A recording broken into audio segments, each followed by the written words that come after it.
Good morning प्रिय विद्यार्थियों और मेरे प्रिय मित्रों। देखिए, मैं आपको 12th क्लास की जीव विज्ञान पढ़ा रहा हूँ। 12th क्लास की 12th बोर्ड की बायोलॉजी हम पढ़ रहे हैं। ठीक है, जो ये बायोलॉजी है जरूरी नहीं है कि ये केवल 12th बोर्ड के लिए ही ज़रूरी है। ठीक है, ये किसी भी कंपटीशन एग्जाम के लिए बहुत आवश्यक है। देखिए, चाहे रेलवे हो, चाहे एसएससी हो, चाहे बैंक का एग्जाम हो, सभी के अंदर बायोलॉजी से रिलेटेड क्वेश्चन तो पूछे ही जाते हैं। और जो हम टॉपिक पढ़ रहे हैं मानव में रोग, ये तो बहुत ही इंपॉर्टेंट ये तो बहुत ही इंपॉर्टेंट है। क्या ये तो बहुत ही इंपॉर्टेंट है। और प्रत्येक एग्जाम के अंदर रोगों से रिलेटेड कुछ ना कुछ प्रश्न तो पूछ ही लिया जाता है। देखिए, आज हम क्या पढ़ रहे हैं? आज हम पढ़ रहे हैं क्षय रोग के बारे में।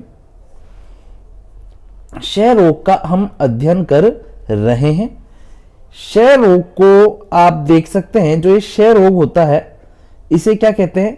इसे देखिए, क्षय रोग, इसे यक्ष्मा या तपेदिक रोग के नाम से भी जाना जाता है। इसे यक्ष्मा या तपेदिक रोग के नाम से भी जाना जाता है। इंग्लिश में इसे ट्यूबरकुलोसिस और शॉर्ट में इसे टीबी कहते हैं। क्या कहते हैं? इसे टीबी कहते हैं। देखने वाला टीबी नहीं, टीबी बीमारी। ठीक है, तो इधर आप देखिए, जो क्षय रोग होता है ना, इसके कितने नाम है? इधर आप देखिए, इसको यक्ष्मा भी कहते हैं। क्या कहते हैं? इसको यक्ष्मा भी कहते हैं। इसे तपेदिक रोग भी कहते हैं। तो कंफ्यूज नहीं होना है, चाहे यक्ष्मा लिखा हुआ आ जाए, चाहे तपेदिक लिखा हुआ आ जाए, चाहे इंग्लिश का ट्यूबरकुलोसिस लिखा हुआ आ जाए, या शॉर्ट में टीबी लिखा हुआ आ जाए, एक ही बात है, एक ही रोग है। ठीक है, देखिए यहां पर एक शब्द आया है यक्ष्मा। यक्ष्मा का मतलब क्या होता है? देखो, टीबी एक संक्रामक रोग है। टीबी एक संक्रामक रोग है। कैसा रोग है? संक्रामक रोग है। ठीक है, यह रोग रोगी व्यक्ति से स्वस्थ व्यक्ति में फैल सकता है, इसलिए इसको संक्रामक रोग कहते हैं।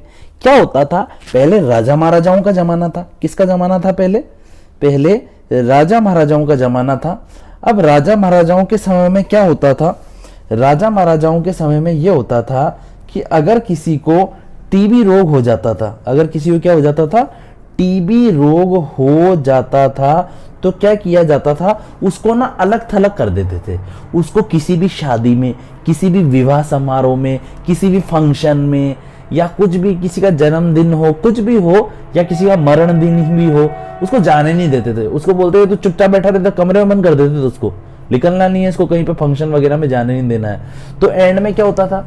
जो टीबी का जो मरीज होता था, या जो क्षय रोग का जो मरीज होता था, उसको राजा के सामने जाकर आज्ञा लेनी पड़ती थी कि प्लीज राजा जी, आपके हाथ जरूर पैर पड़ूं, मुझे मेरी बेटी की शादी है उसमें जाने दो, मुझे मेरे भाई की शादी में जाने दो, या मेरे घर में कोई फंक्शन है मुझे उसमें जाने दीजिए।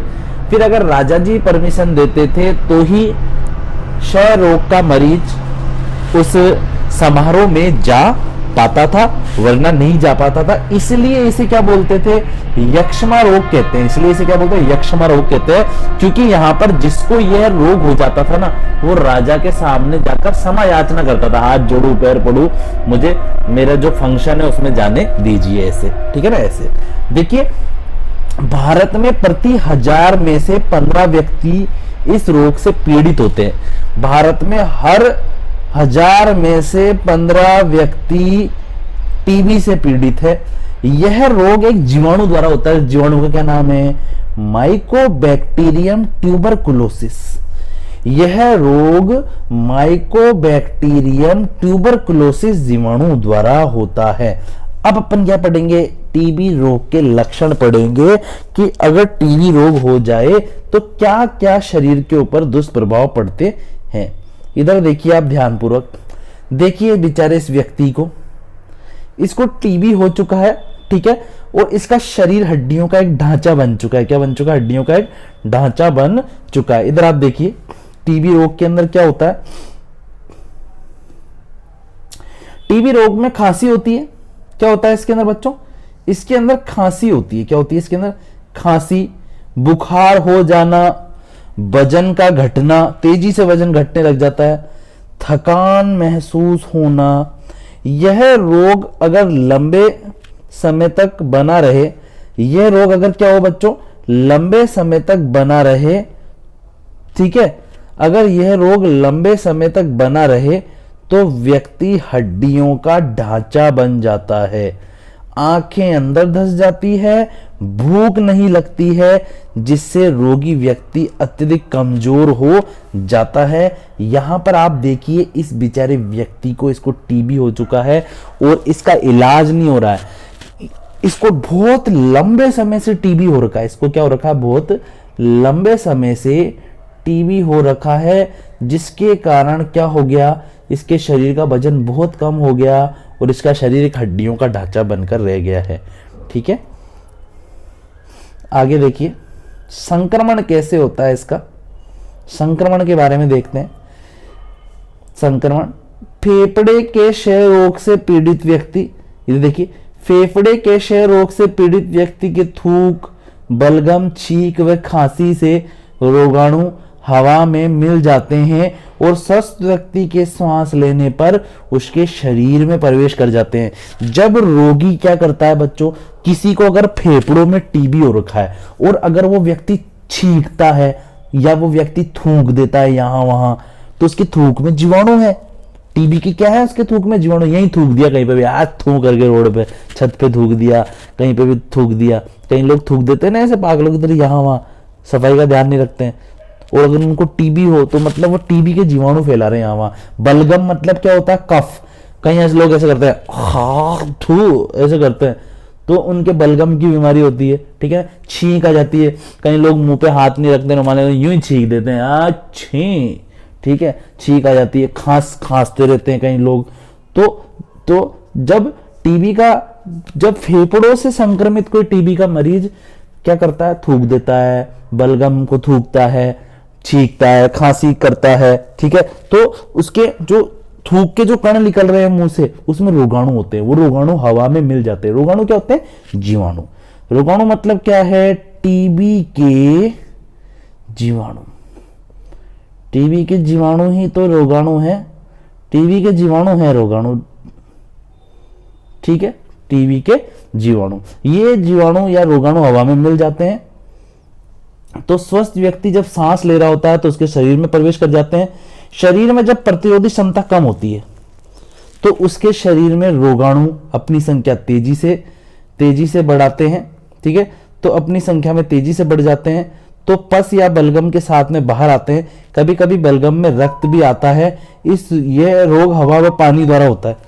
यह रोग किसके द्वारा फैलता है बच्चों, हवा व पानी के द्वारा फैलता है। समझना देखो, यह एक व्यक्ति है, ठीक है, ये खांस रहा है, ये क्या कर रहा है, ये खांस रहा है, ठीक है, और इसके पास में बेचारा कोई स्वस्थ व्यक्ति खड़ा है। अब ये सांस ले रहा है, क्या ले रहा है, ये अपनी नाक के द्वारा क्या ले रहा है, सांस ले रहा है। तो अब क्या होगा, ये जो रोगाणु निकले हैं ना छींकते समय, खांसते समय, इस स्वस्थ व्यक्ति की नाक से होते हुए श्वास के साथ किसके फेफड़ों में चल जाएंगे और इस व्यक्ति को भी टीबी हो जाएगा। क्या हो जाएगा, इस व्यक्ति को भी टीबी हो जाएगा। ठीक है, और अब इसके फेफड़ों में भी क्या हो जाएगा, टीबी हो जाएगा। और जब ये खांसेगा या थूकेगा तो थूक के साथ में और बलगम के साथ में रक्त भी आ सकता है अगर टीबी ज्यादा हो जाए तो। और यह रोग किसके द्वारा फैल रहा है, हवा के द्वारा फैल रहा है।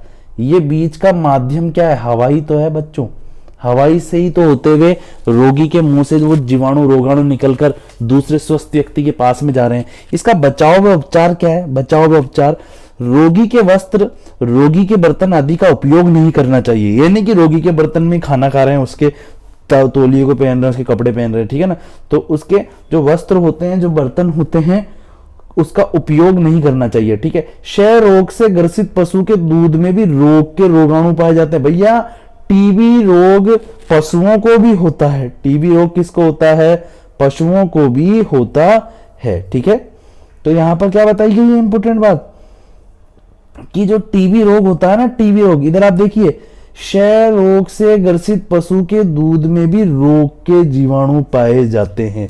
जो क्षय रोग से ग्रसित है, मतलब कुछ ये समझ लो बच्चों आपकी है ना, कुछ जानवरों को भी क्या हो जाता है, कुछ जानवरों को भी टीबी हो जाता है। और उसका जो दूध होगा ना, उस दूध में टीबी के जीवाणु जरूर पाए जाएंगे।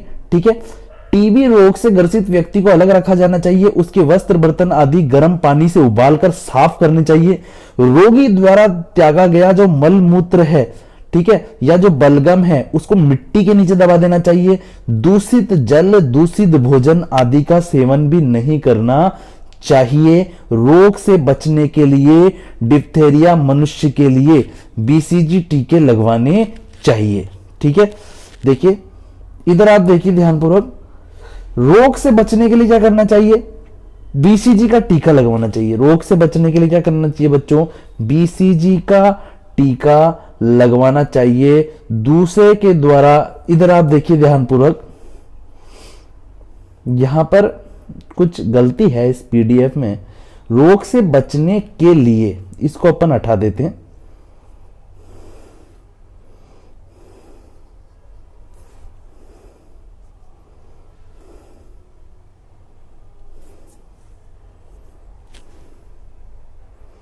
रोग से बचने के लिए इसको काट देते। रोग से बचने के लिए बीसीजी की क्या करना चाहिए? टीके लगवाने चाहिए। रोग से बचने के लिए क्या करना किया जाता है? बीसीजी के टीके लगवाए जाते हैं। ठीक है, बीसीजी के टीके का फुल फॉर्म क्या है? बीसीजी के टीके का फुल फॉर्म है bacillus bacillus bacillus Calmette, bacillus Calmette Guerin, Guerin, Guerin, bacillus Calmette Guerin. Guerin है ये, ग्यूरिस नहीं है। ठीक है, ये बीसीजी की क्या है? फुल फॉर्म है। इसके टीके लगवाने चाहिए। दूसरों के द्वारा इस्तेमाल किए गए हुक्के, बीड़ी, सिगरेट आदि नहीं पीने चाहिए। कई लोगों को देखा है, एक सिगरेट ले लेंगे और 10-10 लोग उसमें से ऐसे फूंक खींचते रहेंगे, तो उससे क्या होगा? अगर एक को भी टीबी है तो दूसरों को भी टीबी हो सकता है। आगे देखिए, अब अपन देखते हैं किसके बारे में? डिप्थीरिया रोग के बारे में। किसके बारे में देखेंगे अपन? डिप्थेरिया रोग के बारे में अपन देखेंगे। देखिए डिप्थेरिया, यहां पर पै जो है, जो पै है वो आधा है बच्चों, तो आपको समझ में आ गया वो। डिप्थेरिया रोग के बारे में अपन देखेंगे। इसको रोहिणी भी कहते हैं। क्या कहते हैं इसे? रोहिणी भी कहा जाता है। ठीक है, यह एक भयंकर रोग है। यह रोग कोरनी बैक्टीरियम डिप्थेरियाई, कौन से जीवाणु के कारण? कोरिने बैक्टीरियम डिप्थेरियाई नामक जीवाणु के द्वारा डिप्थीरिया रोग होता है। लक्षण आप देखिए, लक्षण देखिए इस रोग के। देखिए इस बच्चे की बेचारे की क्या हालत हो गई है। जो इसके गले के अंदर कुछ ग्रंथियां होती है ना, टॉन्सिल ग्रंथियां होती है। क्या होती है? यहाँ पर गले के अंदर टॉन्सिल, देखो यहाँ पर कुछ ग्रंथियां होती है, उसमें सूजन हो जाती है। देखिए यहाँ पर, देखिए गले में देखिए कैसे सूजन हो गई है, और ये सूजन देखिए बाहर तक दिखाई दे रही है। देखिए इस रोग में नाक, गला, टॉन्सिल प्रभावित होते हैं। टॉन्सिल क्या होती है? टॉन्सिल, गले में विशेष प्रकार की ग्रंथियां पाई जाती है। ये यहाँ पर ठीक है ना। तो टॉन्सिल प्रभावित होते हैं एवं विषैला पदार्थ भी स्रावित होता रहता है, जो क्या होता है? अवशोषित होकर रक्त में चला जाता है, और इस विषैले पदार्थ के कारण मनुष्य की मृत्यु भी हो सकती है। इसका संक्रमण कैसे फैलता है? ये जीवाणु रोगी मनुष्य की उंगलियों के स्पर्श से फैलते हैं।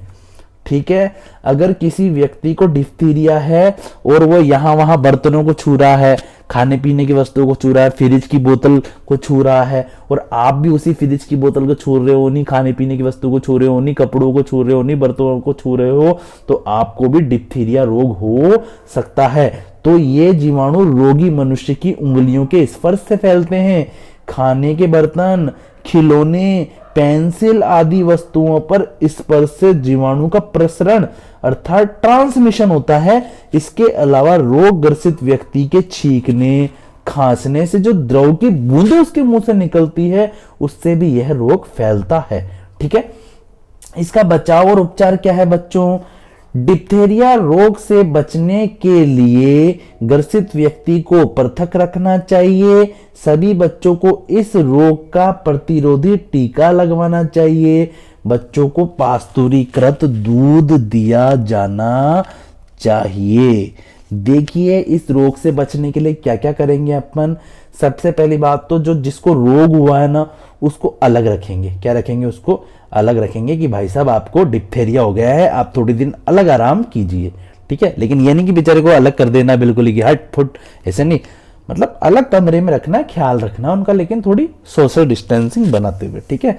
फिर क्या होगा, देखो जितने भी बच्चे होते हैं ना छोटे मासूम बच्चे, उन बच्चों को क्या करना चाहिए, इस रोग से बचाव के लिए, इस रोग से प्रतिरोधक क्षमता उत्पन्न करने के लिए टीके लगवाने चाहिए।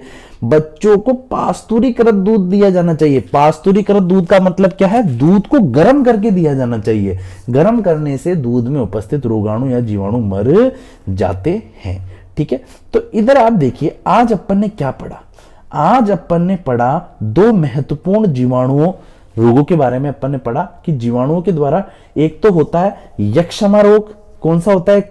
एक तो होता है यक्षमा रोग, ठीक है। कौन सा वाला रोग होता है? एक तो होता है यक्षमा रोग, ठीक है। एक तो होता है यक्षमा रोग और ये इसको क्या बोलते हैं इंग्लिश के अंदर, तपेदिक रोग भी कहा। देखो इस क्षय रोग को यक्षमा या तपेदिक रोग भी कहते हैं और ट्यूबरकुलोसिस भी कहा जाता है, इसे शॉर्ट में टीबी कहते हैं, ठीक है। कौन से जीवाणु के द्वारा होता है? माइकोबैक्टीरियम ट्यूबरकुलोसिस के द्वारा होता है। लक्षण में देखिए आप, शरीर अत्यंत कमजोर हो जाता है, हड्डियों का ढांचा बन जाता है, शरीर क्या जाता है, शरीर हड्डियों का ढांचा बन जाता है। ये एक शब्द रट लेना बिल्कुल अच्छे से। संक्रमण कैसे होता है? जब संक्रमित व्यक्ति थूकता है, छींकता है, खांसता है, यहां वहां अपने बलगम को थूक देता है, ठीक है। तो उसके द्वारा क्या होता है, जो मुंह से जो बूंदे निकल रही है, थूक के जो कण निकल रहे हैं, जो लार के जो कण निकल रहे हैं, उसके साथ साथ वो रोगाणु स्वस्थ व्यक्तियों में पहुंच जाते हैं, ठीक है। और इसका प्रसार और इसका किसके द्वारा फैलता है? ये किसके द्वारा फैलता है? हवा व पानी के द्वारा ये फैलता है, ठीक है। बचाव के लिए क्या करना चाहिए? रोगी को अलग रख देना चाहिए। उसके जो वस्त्र बर्तन है उसको काम में नहीं लेना चाहिए।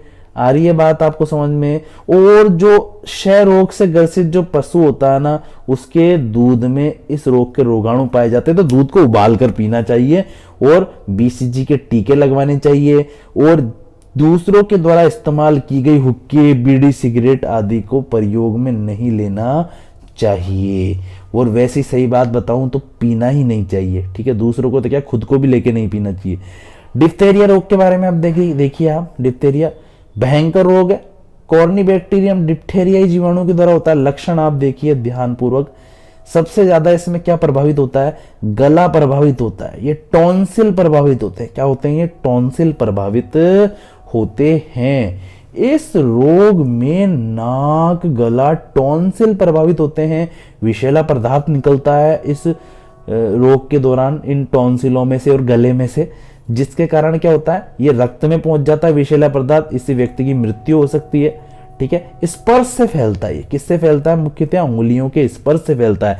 रोगी व्यक्ति यहां वहां वस्तुओं को छुएगा तो रोगाणु फैला देगा, खांचेगा, छींकेगा तो भी रोगाणु फैला देगा। इसलिए रोगी व्यक्ति को अलग रखना चाहिए, पृथक रखना चाहिए और प्रतिरोधी टीके लगवाने चाहिए बच्चों को, और बच्चों को दूध गर्म करके देना चाहिए, ठीक है। नेक्स्ट क्लास के अंदर हम क्या पढ़ेंगे? नेक्स्ट क्लास के अंदर हम पढ़ेंगे टिटनेस के बारे में, जिसे धनु स्तंभ या इंग्लिश में तो टिटेनस कहा ही जाता है, ठीक है। फिर हम क्या पढ़ेंगे? कुछ 2-4 रोग हो रहे हैं। न्यूमोनिया हो गया, अतिसार हो गया, मस्तिष्क का मेनिंजाइटिस हो गया, सुजाक हो गया, ठीक है, काली खांसी हो गया, टाइफाइड हो गया। इन रोगों के बारे में हम पढ़ेंगे, ठीक है। तो आप सभी अपना ख्याल रखिए। सभी को थैंक यू, सभी को राधे राधे, जय श्री कृष्ण।